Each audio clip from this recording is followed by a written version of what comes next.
how do you mourn the loss of your marriage while staying in it?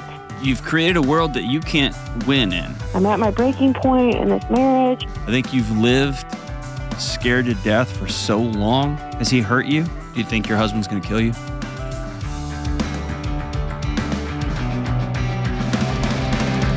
What in the world is going on? This is John of the Dr. John Delony Show. It's 9 o'clock on a Saturday. Regular crowd shuffles in. Dude, I'm so glad you're with us. It's not Saturday, but I am glad that you're with us. We're talking mental health, emotional health, marriage. We're talking everything going on in your life. Parenting, kids, whatever. If you want to be on this show, my promise is I'm going to sit with you. And this is a show about real people going through real stuff. I'll sit with you and we will figure out what to do next. Go to johndelony.com/ask or give me a buzz at 1-844-693-3291. Leave a message. Jenna will listen to it. She'll probably delete it. Kelly will get it out of the deleted files. She will read it and then pass it to Joe, who will make a final decision. Is that how that goes? Not in any way. Not even a little bit? Nope, not really even close. I read them first, then they go to Jenna. No offense to Joe, but he doesn't really have much to do with that process. I could see that. Darn. That's the most words I've heard Joe say in the last calendar year. Oh, man. And hey, don't forget, save your holidays. Questions for Humans at johndelony.com. Pick up the decks, all of them. All right, let's go to H-Town, where they're still mourning. Go Rangers. What should be a World Series victory. All right, let's go to Ashley. What's up, Ashley? Hello. What's up? Hi, Dr. John Delony. Thank you for having me on your show. You got it, Ashley. What's up? So my question is, how do you mourn the loss of your marriage while staying in it?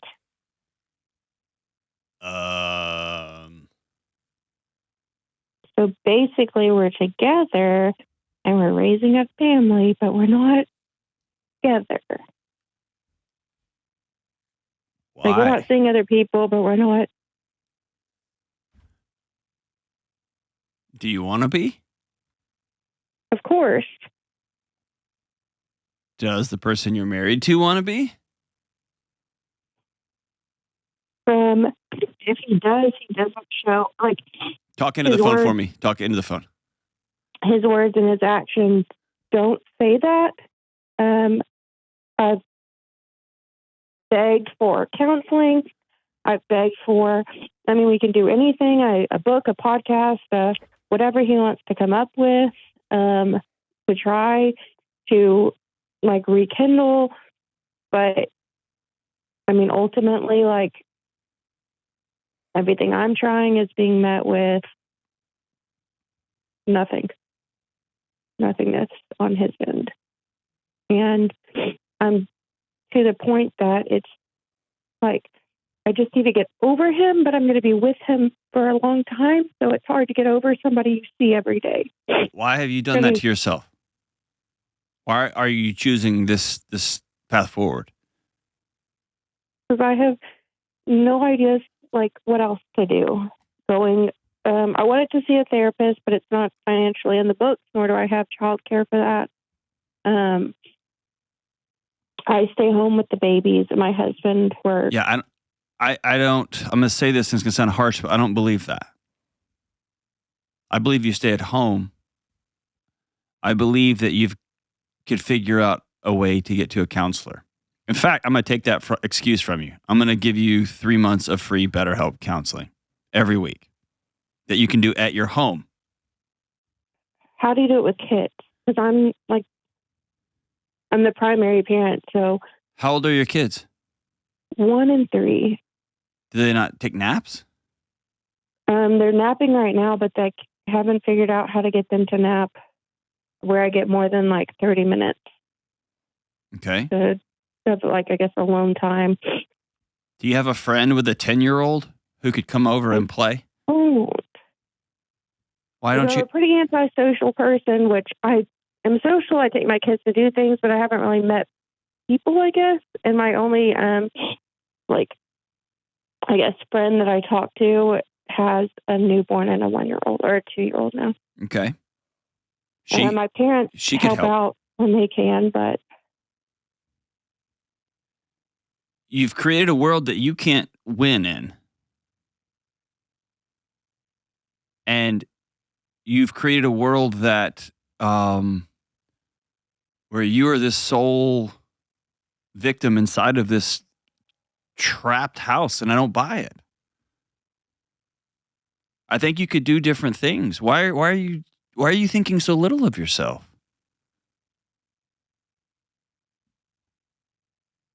I don't know. I guess it's just a habit I've gotten into. But please don't. You're worth more than this. Everything you're involved with is worth more than this. Your original question, you don't mourn a marriage and just like your mourning is something that happens when something dies. Are you telling me that right now, this early in your marriage, you're choosing death? I mean, it's not super early. We're 13 years in, but I'm not. I feel like I have to choose it. I feel like if I've begged, I've pleaded, and if he's not interested, like, what am I supposed to do? Love myself only and pretend like it's him that loves me? No. Behavior is a language. He has left you. He's just too much of a coward to say it out loud. Well, sometimes you need to hear it. He has stopped being married to you.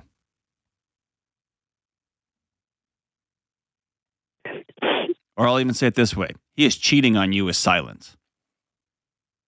Yeah, like 1,000%. Like, we're fine with all the big stuff, I guess, in life, like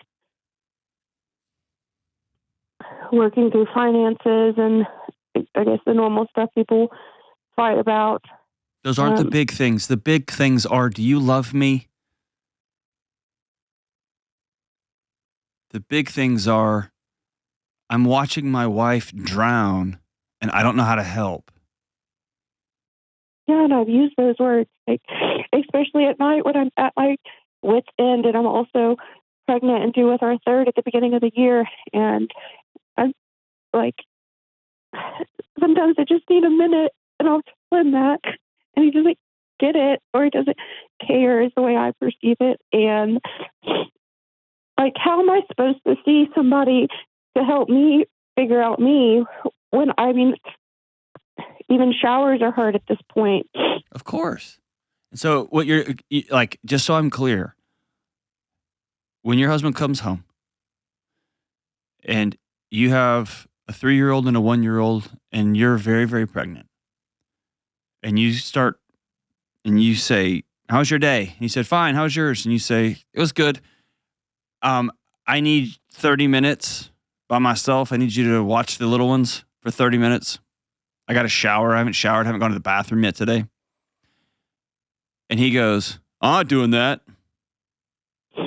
No, he says, of course you do, and acts like annoyed. And it's not that he's annoyed to play with the kids because he's super great with the kids. Like, comes home and plays with them. And but my youngest right now has become my Velcro baby, and so she cries. And instead of him trying to like divert her attention to something outside or do something else, and he just gets frustrated because she's going through whatever she's going through right now. And then I feel guilty, and I'm like, well, then just forget it because I don't want to put her through that.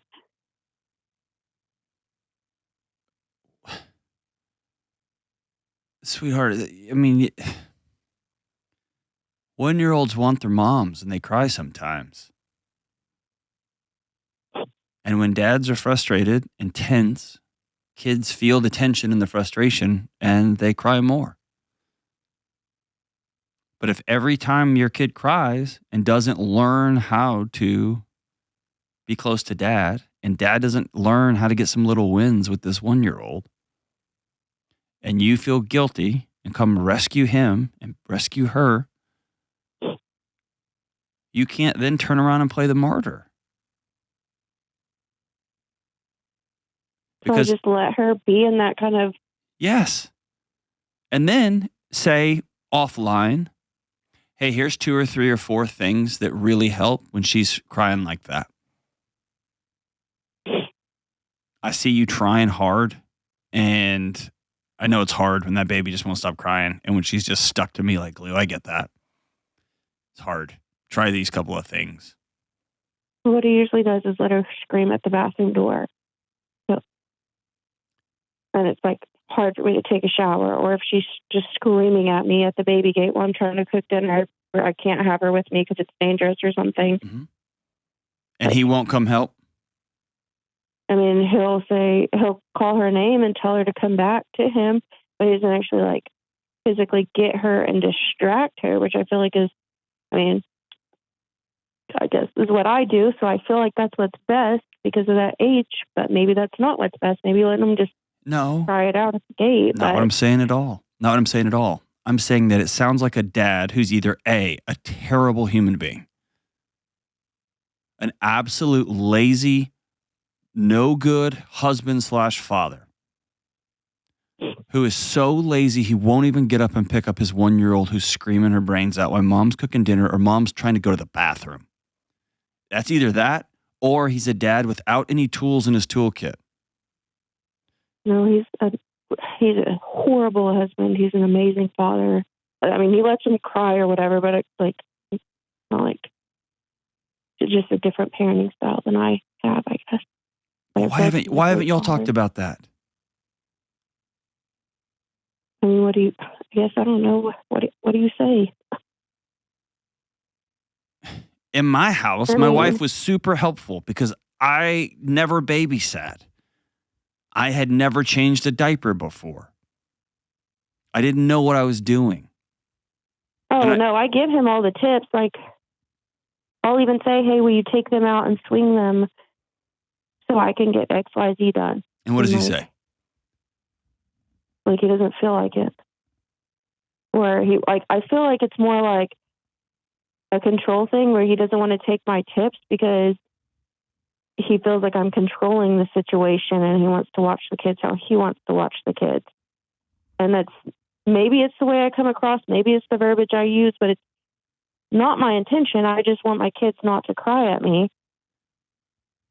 And I'm trying to get somewhere offline. When the kids are finally asleep and you crash on the couch and he crashes and you've turned and looked at him and said, hey, we're not okay. Yeah. He says, hold on, be quiet. I'm trying to watch TV. No, he gets frustrated or like half the time he'll just fall asleep mid conversation. And I tell him I'm at my breaking point in this marriage. I'm tired of being lonely. I'm tired of feeling like I'm doing this all on my own.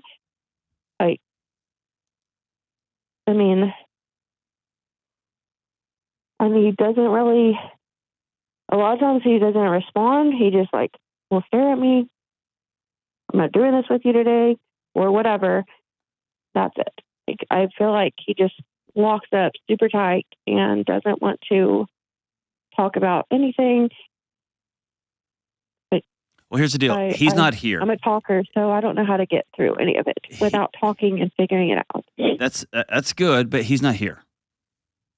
So I'll ask you, why haven't you packed up and gone to your parents' house? If you have kids that are screaming and a husband that won't help, that won't listen, that looks at you and says, I'm even going to honor you with a response. I'm just going to fall asleep while you're talking. I'm not even going to listen to your helpful tips, even though you're with the kids all day and I'm clearly struggling. Why haven't you just gone to your parents? Why are you choosing to model this for your kids? This kids is what love looks like. Because there's a whole nother aspect to the story that your call probably doesn't for, but basically he can be very vindictive and mean, and I don't want my kids taken from me. Why would your kids get taken from you? Because he has a violent history. They wouldn't take them from you. They would take them from him. Has he hurt you? In the past.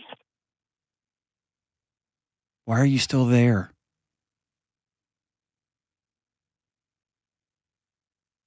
Because I do love him and I don't want to be, I don't know. Ashley, you're not safe. You're not safe. Those kids aren't safe. Are you involved in something that if came to light, they would take your kids away from you? Are you struggling with addiction? No. Then why would anybody... You what? I don't have any of those things, vices, if you will. Okay. They usually don't take. In fact, they never take. But if I'm not alive, because he chose to get rid of me, then where are my babies going to go? Do you think your husband's going to kill you? I don't put myself in that situation anymore. Let me be super clear with you. Let me be super clear with you. I'm about to call the local police in your area. You can't call this show and tell me that you're scared for your life and have me just do nothing. I'm not. I'm only scared. First of all, I love him and I want it to be with him. Okay, he doesn't want to be with you. Me back. Ashley, he doesn't want to be with you.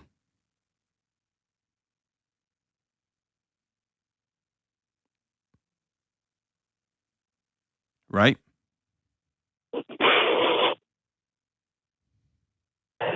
So my only option is to leave? I'm asking you. You're telling me he won't talk to you? He won't listen to you? He won't engage with you? You're scared for your life? Relationship stuff. Well, you're drowning. You're dying. You called me on how to mourn something. How to be dead.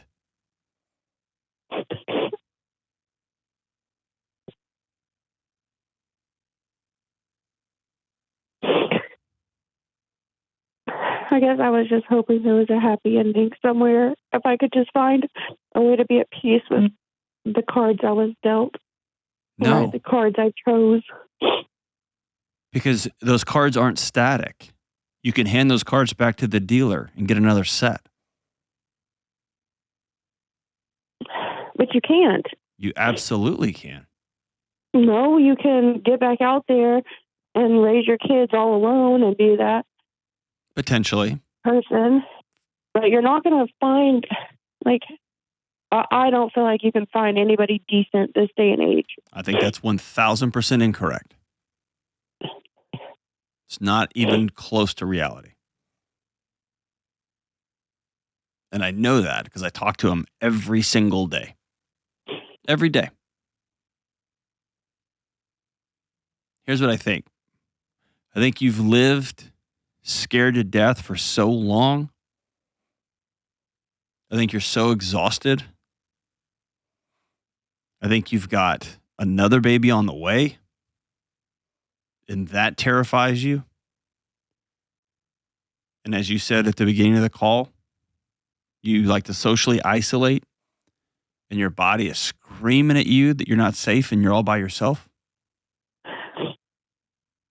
And when that happens, sometimes the whole world gets real dim.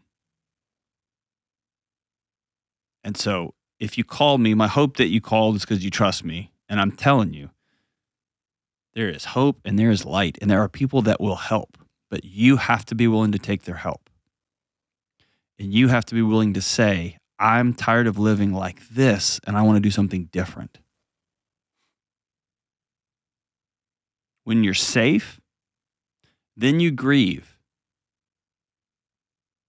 I didn't want my marriage to look like this. I didn't want to be with a guy that was unsafe. I didn't want my kids to grow up like this. I didn't want to be a single mom with 3 little ones. Or I didn't want to have to go to a bunch of counseling and try to fix this thing. I don't even mind all that. I just want him to love me back. I know.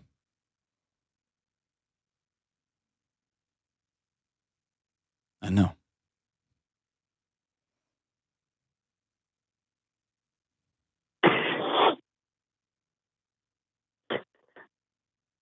But here's the deal. Here's what we're going to do. A couple things. Number one, Jenna's going to ask you very specifically offline if you're safe. If there are any threats on your life.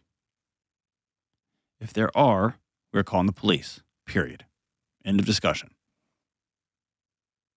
Number two, we're going to get you some free counseling with our friends at BetterHelp. And you might have to call somebody over to your house for 30 minutes to watch your kid. Let somebody love you. You have to hear me say the greatest gift you can give your kids right now is that their mom is safe and whole.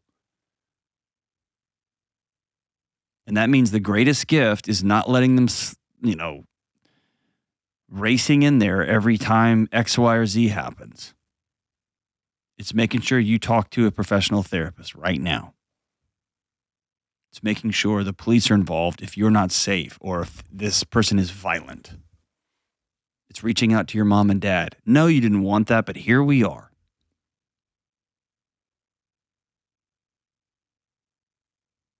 The third thing is you got to go sit with your mom and with your dad if they're safe and say, I need some help. And it might be asking him to leave. And if that's not safe or smart, then you pack up and say, I got to be out here for 30 days while we figure out what's next. And if he calls and flips out and you say, I've tried to tell you that I'm not safe in this marriage, that I'm not okay in this marriage.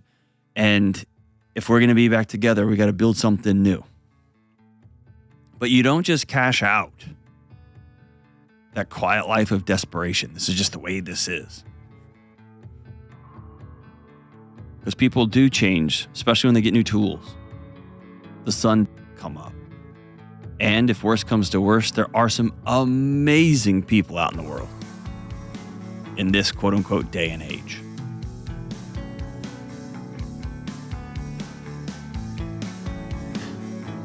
There's a lot going on here, and you need to get to a professional ASAP. Please, please, please make that call today. Taking away all the barriers for you. I want you to make that call. Hang on the line, and Jenna's going to pick up. We'll be right back. This episode is sponsored by BetterHelp. Hey, it's Delony. What in the world is going on? Listen, this is that time of year. Family, travel, everyone telling you what to do. The end of the year fiscal season, money, politics, all of it. And all of it's happening in the dark because the sun goes down and it doesn't seem to want to come up. Seasonal affective disorder is real. So you put darkness on top of all of it, and wow, it gets dark at 4:30 where I live, and I'm ready for bed at 5:45 in the evening. Things aren't as fun. Sometimes even my food tastes different. But now I know I got to take care of my body. I got to get outside, even when it's dark outside, or even when it's early in the morning. I got to move my body. I got to put bright lights in my eyes, and I have to intentionally connect with people. And sometimes intentionally connecting with people is about friends, and other times intentionally connecting with people is with therapy. Therapy can be a bright spot in the chaos at the end of the year, even when the sun goes down too soon. Something to help you feel positive and grounded and give you tools to manage all this madness when nothing else will. So if you're thinking of starting therapy, give BetterHelp a try. BetterHelp is flexible because it's totally online and it can fit into any schedule you have. Just fill out a short questionnaire. You're going to get matched with a licensed therapist, and you can switch therapist at any time for no charge. Find your bright spot in the chaos. Find some peace when everything feels like it's spinning out of control with my friends at BetterHelp. Visit BetterHelp.com/Delony today to get 10% off your first month. That's BetterHelp, HELP.com/Delony. You're worth it. All right, let's go out to Chattanooga and talk to Ethan. What's up, Ethan? Hey, Dr. Delony, thanks so much. Of course, man. What's up? So I'm a school teacher, and my wife and I have been following the baby steps since the beginning of this last summer. My wife and I have been working really, really hard, trying to find extra ways to gain income. And we're able to put about $2,000 a month towards our debt. We've got about $25,000 left in our debt. Awesome. Hey, real quick, Ethan, let me tell everybody. So if you're listening to this and you don't know what he's talking about with baby steps, my friend Dave Ramsey has a program called Financial Peace University where he has been helping people get out of debt. Millions and millions and millions of people get out of debt for 3 decades now, for 30 years plus. And so, Ethan, you and your wife are working to get out of debt, right? To become free, financially free.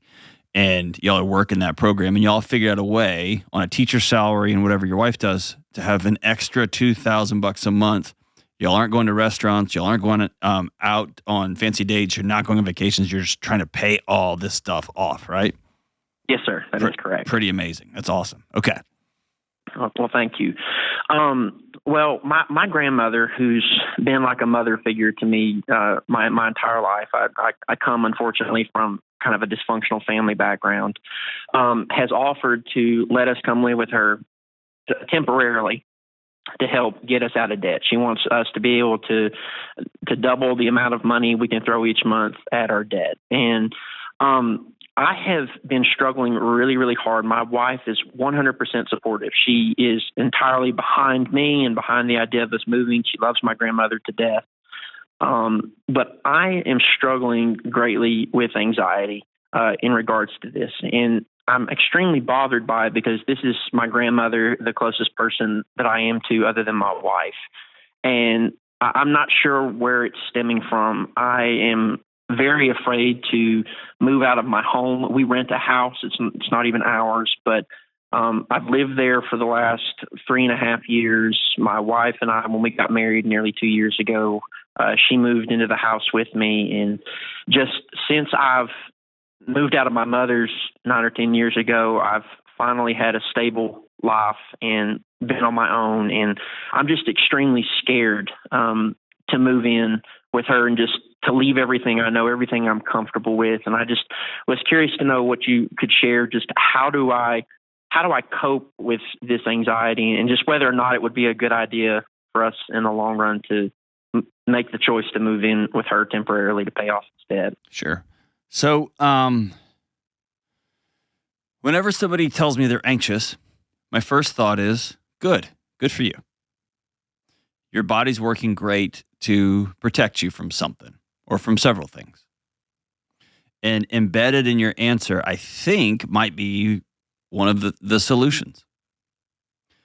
Sounds like you grew up in a chaotic mess, and your grandmother was your lifeline. Fair?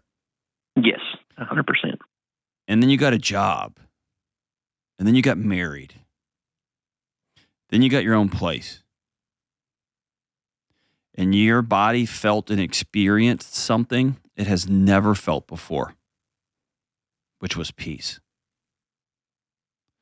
Whew. And then this opportunity shows up that I kind of want to be honest. No, I want to be totally honest. Kind of sounds like it's a benefit to you and your wife. And it's kind of a benefit to your grandmother. And it wouldn't surprise me that the woman who saved you also needed you to be okay because she had some guilt about what her kids had done.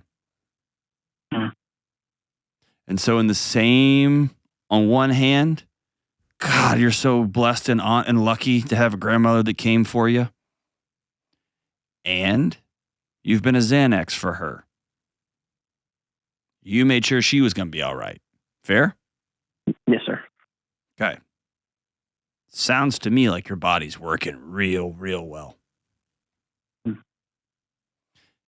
Now, the question you have to decide is $25,000 left. That means at Christmas 2024, y'all are going to owe nobody anything if y'all stay on this current trajectory. 12 months from now. Yes, sir. 1 year. How old are you? I'm 28. Okay. When you're 40, you won't even remember this year. Or you work crazy over the summer and earn another couple $1,000 doing X, Y, and Z, and you move this thing up to September of next year. That's one thing. You look at your wife and you say, you know what? We're building our own life, our own home. Great. We're just going to keep knocking it out. And you know what? That path is going to be hard. But y'all have proven to yourselves you can do it. Or sell everything, leave your rent house, move in with grandma, both the good and the bad, and accelerate this debt payoff. When are you going to be done if you moved in with your grandma? We looked at the debt calculator and it said June. Okay. So it sounds like it'll knock about 3 or 4 months off. Is that about right? Yes, sir. Okay. Is that worth it?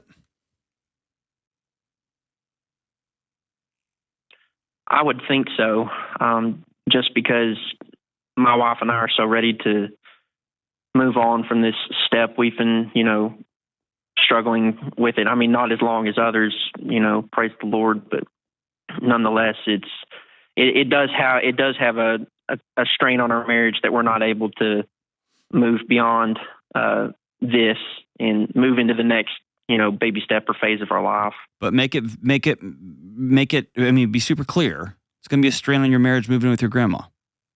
Yes. And it's going to be a strain on your marriage if you both decide to start driving Uber after you get done teaching school. And you do that until 10 o'clock and y'all get this thing done by June on your own, which is possible. Yes. I've got to a place in my life where, and I should have said this earlier, it's going to be hard to stay the course in your rent house. It's also going to be hard to move in with your grandma. You got some demons there, right? I do. Yeah. And that doesn't mean she's not amazing. That doesn't mean she didn't save your life. That doesn't mean any of those things. All that can be true at the same time. But that's going to be hard also. So the path forward is, which hard are you going to choose? And anytime I'm faced with that decision, I want to choose the hard path that is going to give me two things: the most freedom and autonomy, and the most strength on the other side. And the way you've lined it out for me, if you guys stay where you are and choose to double down on working even more than you already work, and you decide, I want this thing done by July 1, and I see a path forward if I earn this much extra money delivering pizzas or doing whatever, working the night shift, working from 8 p.m. to 11 p.m. throwing boxes, or 6 p.m. to midnight throwing boxes, and then I teach the next day. Whatever. On the back end of that, you're free. You don't live with somebody. You don't have to have the hard conversation about, well, it's time to move out. Well, are you sure you got to move out? Because my feet hurt and I really need your help. You avoid all that. And if you need to take a weekend off from working 3 jobs or 4 jobs while you're also teaching, you can, but you can't take a weekend off from grandma's house. So that path is free. And on the back end, you and your wife know, after a lifetime of chaos, a lifetime of trying to figure out how to stand up on your own 2 feet and stare down some of these demons, you're going to hold her hand and know nothing can knock you all down.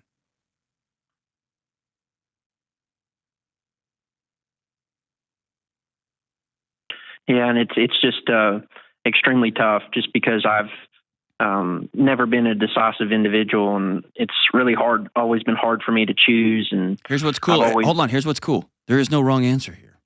There's only 2 hard paths. That's it. If you choose, Ethan, like, you know what? We're staying the course. I'm staying here. Honey, I'm going to work like crazy. And by the way, You're going to miss me in the evenings when I'm working this second job. But if we move in with grandma, you're going to miss me because I'm going to be up having tea or coffee or whatever with grandma. And you're going to wish that our sex life was better and we were spending time watching TV. You're going to wish that if we lived at grandma's house. Because we're not going to be rocking till the wheels fall off at grandma's house, right? Right. I just made this podcast weird for everybody. I realize that. But if you get 3 months down the road and your body just starts falling apart on you, I just can't work until midnight and get up at 6 a.m. and go be a teacher all day, which, by the way, I think you can. Then you move with grandma.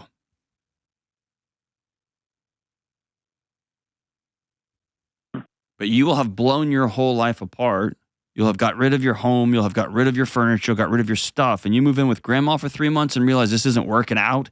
It's going to be a much more difficult path to untangle. And by the way, this idea of decisiveness, it's been uncomfortable for you to stand on 2 feet. It's my guess growing up when you made a decision, you got hit in the mouth for it. Or the adults in your life took your decisions and flushed them down the toilet. And so your body has learned over time, don't make a decision because you just complicate things for everybody when you do.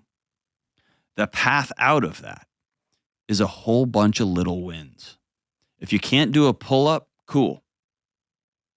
Get on a chair and climb all the way up until you're in pull-up position. And just 5 times a day, just slow as you can, release yourself down. Then get up and do it again. And then get up and do it again. What we're going to do is we're going to take a pull-up and we're going to pull it apart into a bunch of little pieces. And we're going to do those little pieces until one day I can pull myself up one time. And I'm going to scream and cheer that I got one pull-up in. Then I'm going to keep going. And suddenly, after 6 months, a year, you could do 10 at a time. You can do 20 at a time without stopping. That's how you build strength. The path out of this anxiousness feeling, the nerd word is exposure. I'm going to slowly head into the storm. So my body says, hey, you don't make decisions. I'm making this one. And lucky for me, there's not a wrong answer. Hey, you can't work 2 jobs. I'm going to give it a shot. You watch.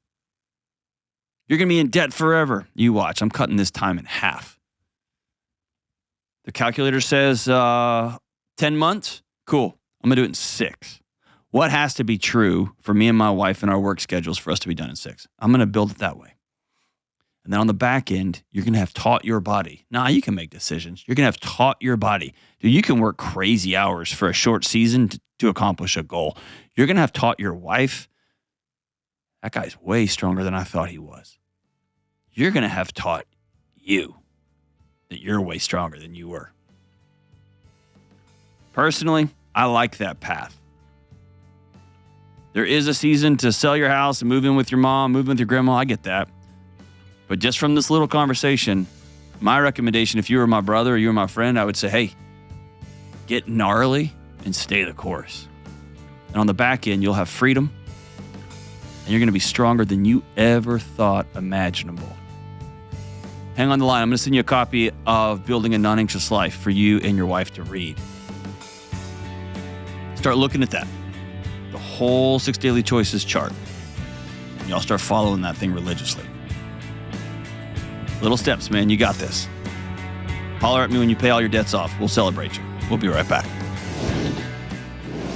Hey, Delony here, and it's pumpkin spice latte season. Just kidding. That's disgusting.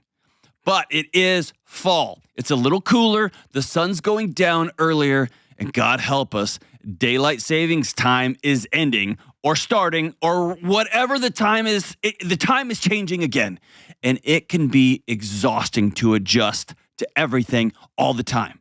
So make sure you're moving your body every day, getting sunlight in the morning and in the evening, and getting 7 to 9 hours of sleep each night. I can't stress enough how important this is. Sleep is the cornerstone to physical and mental and emotional health. And for me, great sleep starts with an amazing mattress. That's why I love DreamCloud and why my family sleeps on DreamCloud. And right now, DreamCloud is running an awesome offer. 40% off all mattresses plus an additional $50 in savings exclusively for our listeners. Go to dreamcloudsleep.com and enter promo code John Delony. That's dreamcloudsleep.com with code John Delony for 40% off all mattresses and an extra $50 in savings. All right, let's roll out to Fresno, California and talk to Lynn. What's up, Lynn? Hello? What's yes, up? I'm here. Hey, Lynn. Hi, how are you? Good. What's up? Okay, this is a pretty big one. So my question is, were my expectations too much and was I too insensitive? And I'll give you a backstory. Go for it.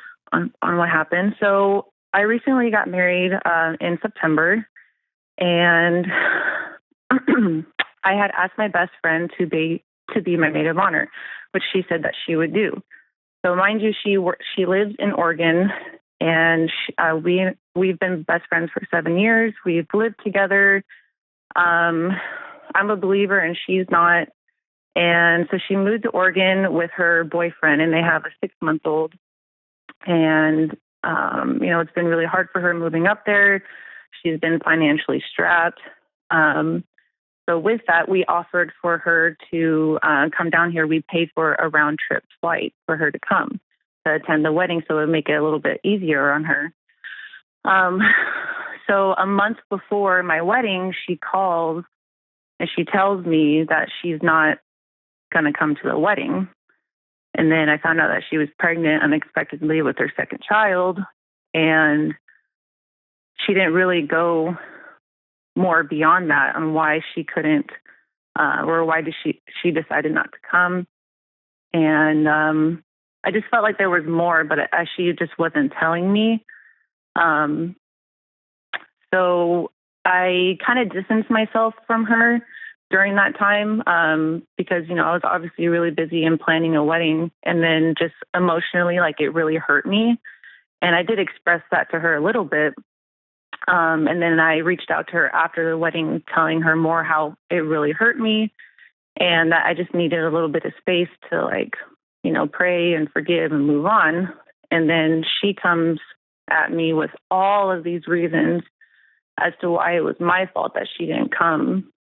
She was, she was telling me that she had a miscarriage, which I wasn't even aware about. She was telling me how financially strapped they were, even more, how emotionally she just wasn't capable of leaving her child. And ultimately, I didn't respond to her right away, which even set her off even more and attacked me even more. And when I did try reaching out to her, she just didn't want to talk to me. And she needs her space. And I don't really know what to think about this situation anymore, because I'm not trying to be insensitive, because one point I understand what she was going through, but I don't understand why she wasn't telling me all that stuff if I was her best friend. You might not have been. I'm sorry? You might not have been. Might not have been her best friend? Yeah. Well, I have been there for her for the years that we've been friends, over the top. And she even mentioned in her message that she admitted sometimes our friendship was one-sided, that I was a great friend to her. And you're not hearing what I'm saying, Lynn. Oh. She might have been your best friend, but you might not have been hers. Oh, yeah, I understand that. Behavior is a language. I say that a lot. Mm-hmm. And she made it clear that she didn't trust you enough to tell you what she was going through. Right. That's not an indictment on you. I don't even know if that's an indictment on her. Mm-hmm. But for whatever reason, she gave you her commitment and then she backed out and she was unable to tell you why. Mm-hmm. And then behavior is a language. She didn't want to talk to you for a while. And then she let you have it Yeah. after you let her have it. And then. Mm-hmm. What I can't figure out is if you're mad that you had this picture of what this wedding was going to look like and she messed your picture up because she wasn't there, Mm-hmm. or if you're mourning the fact that this friendship is over. Or maybe both.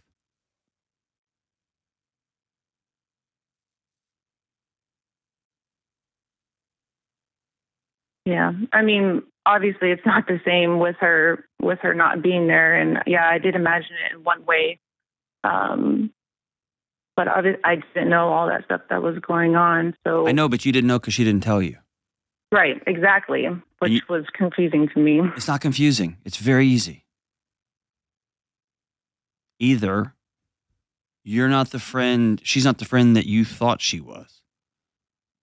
Yeah. Or she didn't trust you. It's not confusing.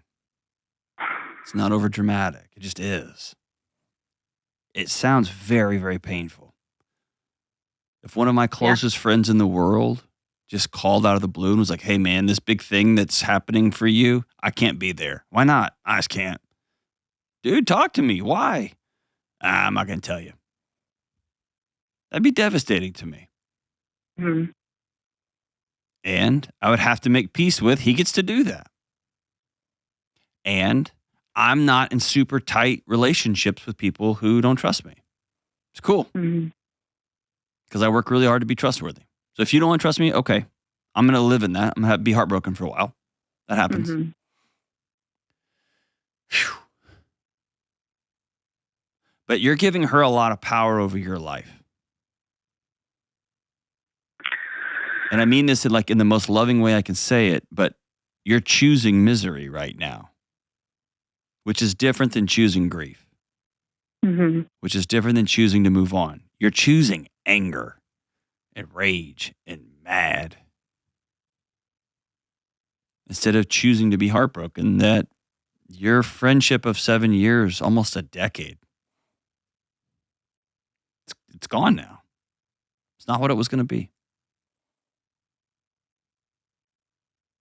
Yeah, it's hard to swallow for sure. Yeah. But that energy is much better spent in grief and working through what comes next. You're married now. Y'all going to have a different kind of life. Mm-hmm. You live in different states.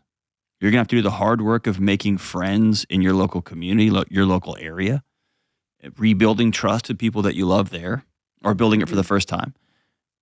That's where I'd spend my energy. Because here's the deal. Doesn't matter what I think about if you were over the top about your wedding. It's what you wanted. And you asked your friend and she said, I'm in. And then she backed out and didn't tell you why. That hurts real. Yeah, it does. But if I'm you, I'm not going to go back another time. I'm just not. Yeah. Because you think it's going to feel good when you finally get those final words in. And I'm telling you right now, it's going to be a hollow victory. Mm-hmm. It won't feel great. Yeah, that's what my husband's been telling me. It's the worst when he's right, isn't it? Yeah. I'm like, what about this? He's like, nope. He's like, it's not going to end that way. You're not going to feel any better. You will not. Because you already tried to get your mic drop moment. After the wedding was already over, you called and you told her what's up. And then she was like, hold my beer. I'll mic drop you. And then you were like, hold on. Hold both my beers and this shot. I'm going to mic drop your mic. What are we, why? What are we doing? Yeah. Yeah. She told you, I had this, I had this, I had this, I had this, and oh my gosh, you didn't respond on my schedule? Behavior's a language. She's telling you she does not want to have the kind of friendship that you want or need. Which sucks after It does. all the years that I've It does. poured into it. I know, but she's not a 401k. Yeah. You don't be nice to somebody so that one day they're nice back to you. Oh, of course not. Yeah, of course not, but that's what you did. And you're mad that your investment didn't pay off. Instead of being heartbroken that you may have misread this relationship for a long time. Or that you look up and you realize, oh, this was super one-sided. She even called it out. I was kind of a sucker. Or, man, she called out how one-sided this was. I think I was super nice to her all these years because I didn't want to be alone. That's a way harder truth to swallow than, oh, yeah, I'll tell you. Right? Yeah. You got to make peace with what is. Choosing reality. Reality is, absent her calling you and saying, hey, I blew it. I was totally screwed up. I had a major loss. I don't like living where we lived. My relationship with my boyfriend, I thought it was going to be this cool, new, hip, modern way of doing love. We don't need marriage. We're just going to have kids and it's falling apart. I'm broke. I can't breathe. I'm so scared. I miss you. And I took you for granted. She didn't call with that. Sounds like you got to make peace with this thing's over.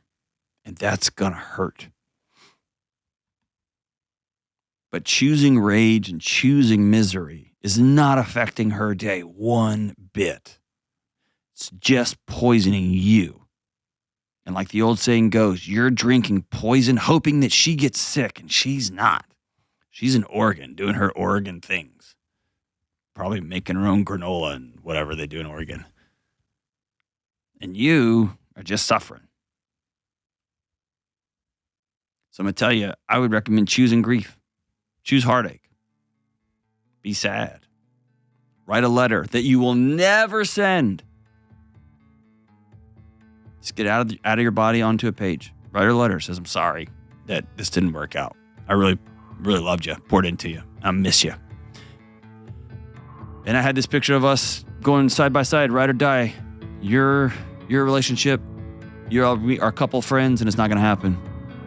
You're going to miss out. And I wish you the best. And then you got to go do the hard work of making new friends in your local area. And you're worth every minute of it. We'll be right back. Hey, what's up? Delony here. Listen, you and me and everybody else on the planet has felt anxious or burned out or chronically stressed at some point. In my new book, Building a Non-Anxious Life, you'll learn the 6 daily choices that you can make to get rid of your anxious feelings and be able to better respond to whatever life throws at you so you can build a more peaceful, non-anxious life. Get your copy today at johndelony.com. All right, as we wrap up today's show, we're going with another Am I the Problem? It's me. Go for it, Kelly. All right. So this lady asked not to be identified, so we won't. Let's call her Jenna. No. Okay. All right. No. It's not one of those. All right, It's cool. not. All right. All right. My brother-in-law grabbed my breast this summer while I was getting my kids out of the car. See, now you know why I didn't want to call her Jenna. While she was getting her kids? Yeah.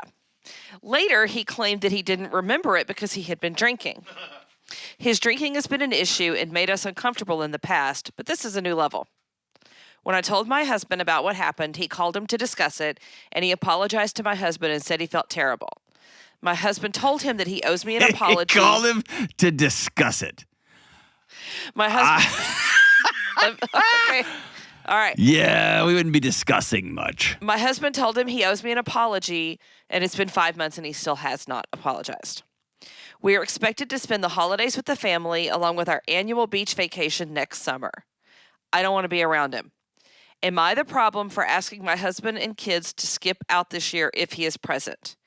If he apologizes, should we make a rule/boundary that he can't drink around us or we will leave? I love him and his family, and my husband has been very supportive and understanding. We don't want to hurt my awesome in-laws either. Am I the problem? I can't even. Oh my gosh. There's so many problems here. And I don't think she's any of them. No. 99 problems and she ain't one. She ain't one. She who does not want to be identified, you are not the problem. Problem number 1. Your brother-in-law blew up your family when he decided to grab your boob while you were getting your kids. He sucks. I don't want to hurt my family. You didn't. He went to grabbing. He ruined it. That's number 1. Number 2, your husband sucks. Not just because he called to discuss it. God, I hope you were underselling that by 1,000 miles. He sucks because he hasn't looked at you and said, we are never going out with that dude again. Period. Because if I'm in his presence, I may go to jail. Because he grabbed your goods while you were trying to get the kids. It's not your beach vacation to cancel. It's your husband coming to you saying, guess what, honey and kids? We're doing different stuff because my brother sucks. And my family's too cowardly to kick him out. Ta-da! I can't believe. By the way, I can't believe your husband is. I don't. That apology's coming soon. What good is that? That's like used toilet paper. I don't want it. I don't want it around me. Ew. Plus, a guy that sucks that bad is. Of course, he's not going to apologize. And by the way, he remembers. He remembers. All of it. All of it. Oh, I was drinking, dude. He remembers. I promise you. So, no. Absolutely not. Ever be in that dude's presence again. The fact that you can say, I love him and his family. Ew. That's where you're the problem. A little bit. But rock on till the break of dawn, sister. It is new family tradition time for y'all because you got Gropey McGee as a brother-in-law and you've got just like a bag of wet bread for a husband. And all of it makes me go, gross. Kelly, am I right? Yes, except the wet bread. Gross. I know wet bread, but him, gross. But yeah, the whole thing. Hey, husband to she who does not want to be named. Really? Really? Grow up. I don't say this very often, but be a man. Plan your own vacation. You're done with Groper. Ridiculous. Bye.